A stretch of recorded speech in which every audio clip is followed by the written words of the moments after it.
Hello crazy humans, welcome back to my another new blog. আমি জানি আমি 150 কোটি বছর পর এসেছি, তাই লেট না করে ঝটপট ভিডিও শুরু করে ফেলি। আর সো আজকে আমরা গেছিলাম স্প্ল্যানেড। আর এই মুরব্বিটাকে দেখো, ক্লিন শেপ করে কি বিচ্ছিরি লাগছে না ওকে। দেন আমি সাহিলকে ক্যাপচার করছিলাম আমার ভিডিওতে, জানি না ও কার সাথে ফোনে বিজি ছিল, তাই আমি ওকে আর বেশি ক্যাপচার করিনি। তারপরে চলে গেছিলাম আমরা দমদম মেট্রো স্টেশনে। আর এখানে বিশাখাকে আমি জিজ্ঞেস করছিলাম যে ওর পড়ে গিয়ে কেমন ফিল হলো। ও বললো যে ওর একদমই বেজ্জতি ফিল হয়নি, মানে ওর খারাপ লাগেনি পড়ে গিয়ে। তাই এখানে এরা সবাই নিজেদের কাজে ব্যস্ত ছিল বলে আমি ক্যাট মেরে ভিডিওই বানাচ্ছিলাম, আমার কোনো কাজ নেই। দেন আমরা মেট্রোতে উঠে পড়েছিলাম, আর মেট্রোতে উঠে এর ভিডিও বানাচ্ছিলাম বলে এর 32 পার্টি বেরিয়ে এলো। কারণ যখনই আমি ক্যামেরা খুলি এর 32 পার্টি বেরিয়েই যায়। তারপরে আমরা মেট্রো থেকে নেমে হেঁটে হেঁটে যাচ্ছিলাম। দেন হেঁটে হেঁটে যাবার পরে এদের দিকে আমি ক্যামেরা ঘোরাতেই এরা নিজেদের মুখ দেখছিল আর কি। আর সাহিল এখানে বললো ওকে নাকি মোটা লাগছে। আমি জানি না ওকে মোটা কেন লাগছিলো, তাই আমি বললাম যে না ভাই, তোকে মোটা লাগছে না। যাই হোক, ওটা মন রাখার জন্য বলছিলাম। হ্যাঁ, মল।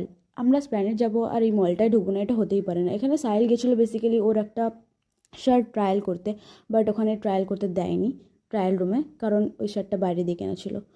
হ্যাঁ, আর এখানে বিশাখাকে দেখো, নিজের মাথায় প্লাস্টিক পরে মলের মধ্যে ঘুরে বেড়াচ্ছে। ওর সেন্স নেই, ও পুরো বাচ্চা।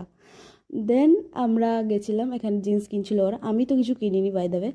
তো এখানে একে দেখো, একে যেখানে বলবে তুই রিলস দেখ বসে বসে, ও সেখানে বসে বসে রিলস দেখতে স্টার্ট করে দেবে। ওর মাথায় কোনো সেন্স নেই। দেন আমরা চলে এসেছিলাম বাড়ির উদ্দেশ্যে। আর এখানে কেউ আমার ভিডিওতে ভিডিও করতে আসছিল না বলে আমি নিজেই ক্যাত মেরে নিজের ভিডিও বানাচ্ছিলাম। সো আজকের মতো ভিডিওটা এতটাই। ভালো লেগে থাকলে লাইক, কমেন্ট অ্যান্ড সাবস্ক্রাইব করতে ভুলো না। Bye bye.